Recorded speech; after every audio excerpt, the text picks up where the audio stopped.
Salut à tous, les merveilles de la 3D, du cinéma interactif, c'est ce qu'on vous fait découvrir tout de suite sur la chaîne Techno. Oui, nous sommes ici en banlieue parisienne, à Vélizy, au siège de Dassault Systèmes, pour vous faire découvrir à la fois le cinéma 3D d'aujourd'hui, et puis surtout, et vous allez voir c'est passionnant, celui de demain. Bienvenue.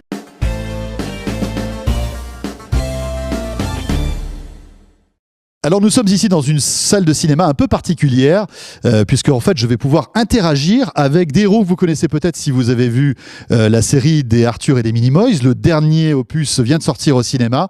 Et bien la particularité, c'est que j'ai à côté de moi Malthazar et je vais pouvoir interagir avec lui. Et c'est peut-être ça justement le cinéma de demain, le fait de pouvoir interagir en fait avec des héros qu'on connaît bien. Alors je vais demander par exemple à Malthazar de venir me faire un petit bisou s'il peut. Voilà. Ça c'est cool. Est-ce qu'il peut rigoler aussi, Malthazar, par exemple? Alors si vous le voyez un peu trouble, c'est normal parce qu'il est en 3D et c'est pour ça que j'ai ces lunettes. Et si je chausse ces lunettes, je me retrouve avec un Malthazar plus vrai que nature en fait, qui a l'impression de sortir de l'écran. Alors qu'est-ce qu'il peut me faire comme interaction? Est-ce qu'il peut, je sais pas moi, danser ou me toucher la main?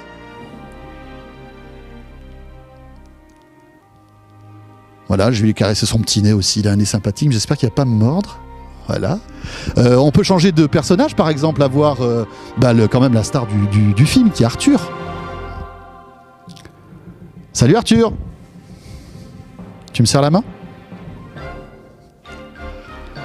Et en fait, on a l'impression vraiment avec les lunettes 3D d'être dans le spectacle. Et alors là, on n'a pas les voix, mais on peut très bien imaginer que lors d'une représentation cinématographique pour une avant-première ou des choses un petit peu plus poussées, avoir directement la voix du comédien qui pourrait interagir et parler avec nous. Et enfin, la jolie... C'est la fiancée Est-ce que c'est la fiancée d'Arthur dans le film? Voilà, donc la fiancée, c'est Sélénia qui est là. Salut Sélénia, charmante, bravo. Alors en fait, évidemment, vous l'avez compris, Sélénia ne bouge pas toute seule comme ça. Hein. Effectivement, il y a un petit secret. Et le secret, on va vous le montrer. En fait, il s'agit d'un personnage fait de chair et de sang qui est juste derrière et qui me voit et qui interagit en fait avec les personnages qui sont là. Mais il a des capteurs qui sont reliés en fait à la régie qui est derrière et qui va envoyer toutes ces informations en Bluetooth, ce qui lui permet de pouvoir bouger dans tous les sens. Sa combinaison, pourquoi il a une combinaison comme ça? En fait, il y a plein de capteurs magnétiques. Ah voilà, d'accord. Jusqu'à présent, pour pouvoir voir ce type de dispositif interactif, et même souvent sans relief, il fallait aller, j'ai envie de dire, dans des parcs d'attractions, il fallait aller chez Disney. Et aujourd'hui, on est capable, dans n'importe quelle salle de cinéma, dans n'importe quel lieu, d'avoir un système transportable de motion capture en relief et de réalité virtuelle. Alors, les télés 3D arrivent, elles sont annoncées pour demain. La 3D, c'est un peu ce qui s'est passé dans le domaine de la HD. Je crois que certaines grandes chaînes ont annoncé dès l'année prochaine des programmes en relief. Alors, nous, ce qu'on souhaite, c'est en plus ajouter l'interactivité. Et aujourd'hui, tous les univers virtuels que l'on crée chez Dassault Systèmes sont compatibles avec l'ensemble des dispositifs de display disponibles sur le marché. Donc, ce sera effectivement des applications disponibles pour le grand public chez eux.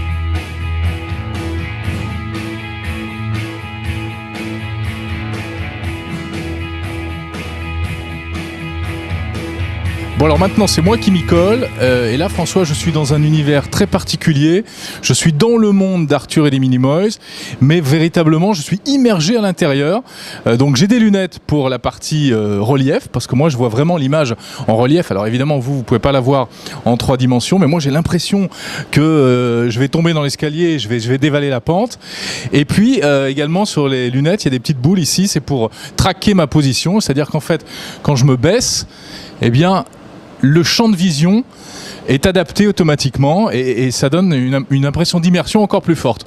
Alors là, le personnage qui est là, que vous voyez forcément un petit peu trouble, il est assez extraordinaire. Tiens, je vais le faire avancer. Alors comment je peux le faire avancer grâce à la manette que j'ai là? Voilà, viens ici. Donc c'est François Sorel déguisé en Minimoys. Donc ça, vous ne verrez ça nulle part ailleurs. Reviens ici, François. Hop, reviens par ici. L'image de François a été prise en photo tout à l'heure et puis intégrée dans le logiciel. Voilà, François Sorel en Minimoys, c'est extraordinaire ça. Mais alors vraiment ce qui est étonnant c'est qu'on a vraiment la sensation d'être immergé dans le décor. Mehdi, venez nous expliquer un petit peu. J'ai de très belles chaussures aussi, hein. On est obligé de mettre ces gros chaussons pour protéger l'écran sur lequel on marche. Mehdi, quel est l'intérêt d'un tel système en fait? Alors en fait, ce système, cette expérience qu'on est en train de vivre, tous les internautes peuvent la vivre chez eux en ligne sur minimoise.3ds.com.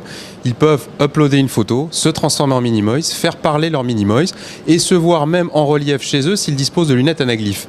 La seule chose qu'on ait fait en plus ici, parce qu'on dispose de ce type de matériel, c'est de mettre le site internet dans un contexte immersif, dans ce qu'on appelle un cave, qui permet en fait d'être immergé dans le contenu. Tout à l'heure dans l'amphithéâtre, vous avez eu un aperçu de ce que pourrait être le cinéma de demain en termes d'interactivité. Là, j'ai envie de dire, vous avez un aperçu du cinéma d'après-demain, où on a en plus une immersion de plus en plus poussée. Alors là maintenant c'est autre chose, on est en train de visiter, de regarder une voiture comme si c'était une vraie en fait. Donc là, je vais pouvoir ouvrir ma portière. Et là, voilà, essayez de rentrer dedans. Allez-y. Vous êtes loin du mur, vous inquiétez pas. Ouais, sûr, stop. Voilà. Il va tomber par terre. Voilà, et là, regardez, avec le joystick, vous pouvez, quand il devient rouge, vous pouvez saisir les objets. Et si vous cliquez sur le bouton qui est là, vous pouvez l'attraper, vous restez dessus, et du coup, vous pouvez tourner. Vous pouvez le faire, avancer la main vers le rétroviseur, il devient rouge.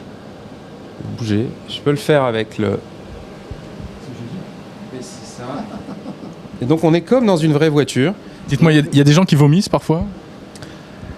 Alors, en une année ça fait 1 an qu'on a déménagé, c'est arrivé une seule fois. Ah, ça arrive quand même. Mais ça peut effectivement... Ça peut effectivement troubler. C'est génial, plus besoin d'aller au salon de l'auto, on pourra... Mais je pense que les premiers spectateurs qui ont vu des films en cinémascope à l'époque ont dû aussi vomir. Et en fait, c'est une question de culture et d'habitude. Et aujourd'hui, le relief est de plus en plus présent dans les salles. Donc, quand en plus, chez les gens, on ajoutera l'interactivité, ils seront déjà habitués à cette notion d'immersion grâce au cinéma relief.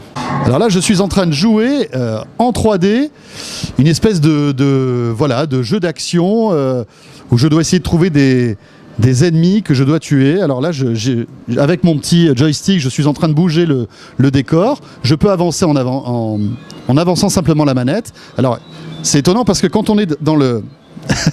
c'est vraiment troublant parce que quand on est dans le jeu, on a vraiment une impression d'immersion, c'est-à-dire qu'on est en train sans doute de jouer aux jeux vidéo du futur. Alors le seul petit problème qu'on peut avoir quand même, c'est le temps d'adaptabilité du cerveau, parce que là j'ai l'impression d'être sur un bateau avec des vagues de 10 mètres de haut, quoi. J'ai l'impression d'avoir un peu le mal de mer, mais je pense que quand on s'habitue après, et quand on a le pied marin, ça devrait le faire. Bon allez, suivez-nous, on va vous montrer maintenant comment ça se passe de l'autre côté. Alors Mehdi, montrez-nous un petit peu les entrailles de ce système. Allons-y. Allons-y. Alors il y a combien de projecteurs en fait pour restituer cet environnement virtuel? Alors on dispose en fait de 7 projecteurs, 2 pour l'écran, le petit écran latéral, et 4 écrans au dos, sachant qu'on dispose en fait d'écrans faits de plaques de verre. Et ce que je vous expliquais tout à l'heure, aujourd'hui, ce qui est encore difficilement accessible pour le grand public, c'est ce type en fait de matériel, de projecteur. Mais derrière chacun des projecteurs, on a un PC, tout ce qu'il y a de plus standard, avec des logiciels, les logiciels de Dassault Systèmes, qui sont des logiciels qui tournent sur des PC complètement standards. Donc en fait, c'est le display aujourd'hui qui n'est pas encore forcément accessible pour le grand public, mais on peut penser que ça va bientôt arriver. Il faut quand même avoir de la place. Si on veut s'installer et s'offrir une installation comme ça, c'est un peu, c'est un peu compliqué. Ou alors utiliser ce type de dispositif où en fait on fait de la projection sur du miroir pour gagner en fait de la place.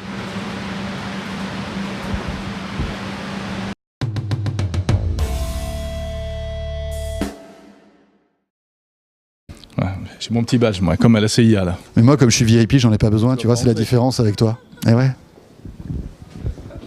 Ok. Bon.